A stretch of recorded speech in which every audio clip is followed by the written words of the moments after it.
தமிழ்நாட்டிலேயே இப்படி ஒரு வீடு இருக்கு அப்படின்னா முதல்ல பண்ணது நானா தான் இருக்கும். இது ஒருவேளை எங்க வீடு கரண்டே இல்ல, சூரியனே வரல, ஒரு மாசம் வரலனாலும் ஒரு மாசம் எங்களால மேனேஜ் பண்ண முடியும் இந்த பேட்டரி வச்சு. சோலார்ல வாட்டர் ஹீட்டர் ஓடுமா, ஏசி ஓடுமா, அது ஓடிட்டு இருக்கு பாருங்க. வைஃபை, இது வந்து வைஃபை எனேபிள் 25 லிட்டர்ஸ்.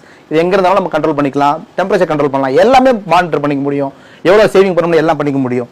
ஸோ இதுதான் இம்பார்ட்டன்ட். ஓகேவா? ஒவ்வொரு வீடும் நம்ம கட்டுறோம், ஒரு 20-25 லட்ச ரூபாய் 30 வருஷம் கட்டுறோம், மிடில் கிளாஸ், அப்புறம் மிடில் கிளாஸ். பட் ஆனால் சோலார்னு ஒரு விஷயம் ஒரு 2 to 5 lakhsக்குள்ள இன்வெஸ்ட் பண்ணிட்டீங்கன்னா அடுத்து உங்களுக்கு 25 வருஷத்துக்கு கரண்ட் வந்து நீங்க பிபி பில் பே தவிர ஆல்ரெடி சொன்ன சிலிண்டர் வாங்க தேவையில்லை, எலக்ட்ரிக் வெஹிக்கிள் இருந்து சார்ஜ் பண்ண போறீங்க.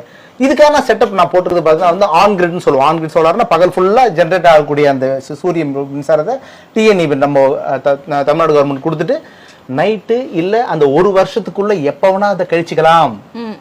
இப்ப இன்னில கொடுக்குறீங்கன்னா ஒரு வருஷத்துக்குள்ள மார்ச்சுக்குள்ள எவ்வளவு ஜெனரேட் பண்றோம் அவ்வளவு நம்ம ரிட்டர்ன் வாங்கிக்கலாம். நைட்டு பகல் ஊர்ல இருக்கீங்க இல்ல எப்ப வேணா ரெஸ்ட்ரிக்ஷன் இல்லாம AC, TV, fridge, washing machine, induction stove, heater எல்லாத்தையும் போட்டு கொடுத்துலாம். இதே இந்த பக்கம் வாருங்க சார், இப்படி வாங்க சார். இது பார்த்தா வந்து 2000 லிட்டர்ஸ் வந்து எஸ்எஸ் வாட்டர் டேங்க். எல்லாருமே பார்த்துருப்பீங்க, பிளாக் கலர்ல ஒரு பிளாஸ்டிக் வாட்டர் டேங்க் தான் வச்சிருப்பாங்க. நான் எஸ்எஸ்ல போனேன்னாக்கா ஃபுட் கிரேட். இப்போ நீங்க வந்து ஒரு ஆர்ஓ ஃபேக்டரியில் இருக்கலாம், அதே மாதிரி பார்த்தோன்னா வந்து சில முக்கியமான லெபரேட்டரியில் இருக்கலாம் பார்த்துருப்பீங்க.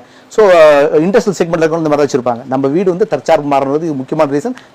வாட்டர் கண்டாமினேட் ஆகக்கூடாது அப்படின்னு பண்றேன். வேலை பெருசாலாம் ஒன்றும் கிடையாது.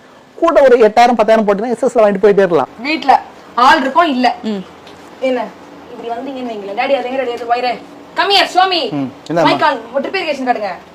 ட்ரிப் இரிகேஷன் கம் ஆன் சீக்கிரம். இதோ இருக்கு எல்லாமே இதோ இருக்கு பாருங்க.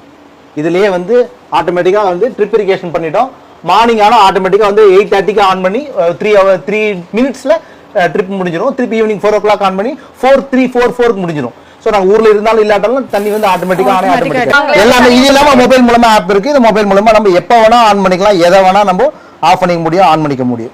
சோ அதுதான் மெயின். இதுல இப்ப பாத்தீங்கன்னா வந்து இப்ப இங்க நம்ம இருக்கோம் இல்லையா, இப்ப இந்த இடத்துக்கு பார்த்தோம்னு வச்சுங்களேன், இந்த பாருங்க ஆஃப் பண்றேன், ஆஃப் ஆயிடுச்சு, ஆன் ஆயிடுச்சா, ஆன் ஆயிடுச்சா.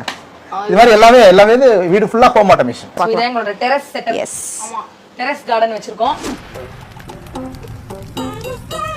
மலையோட அந்த வியூக்காக என்ன பண்றோம்னா அழகா திறந்தோம் இல்லையா, அழகா ஃபுல் மலையோட வியூவும் தெரியும் இதுல. ஓ, நான் சொன்னேன் இல்லைங்களா ரொம்ப லேட் டூர் பண்ணிட்டு இருக்கோம், அதனால உங்களுக்கு அந்த வியூ கிளியரா தெரியுமான்னு தெரியல.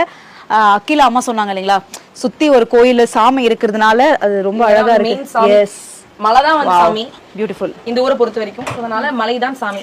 அதுக்காக ஒரு க்ளீனா ஒரு தீபம்லாம் காட்டுவோம்ல. இந்த வீட்ல டிஸ்டர்பன்ஸ் இருக்கும்போது எல்லாமே பாத்தீங்களா கீழ பாத்துருப்பீங்க. டொயின் இப்படி ஓபன் பண்ணா இது வந்து டொயின் இப்படி வருது. எதெல்லாம் டிஸ்டர்ப் பண்ணதோ அதெல்லாம் கட் பண்ணி கழட்டிடலாம், கழட்டிட்டு திருப்பி ரீஃபிக்ஸ் பண்ணிக்கலாம். ப்ளீஸ் க்ளோஸ்மா.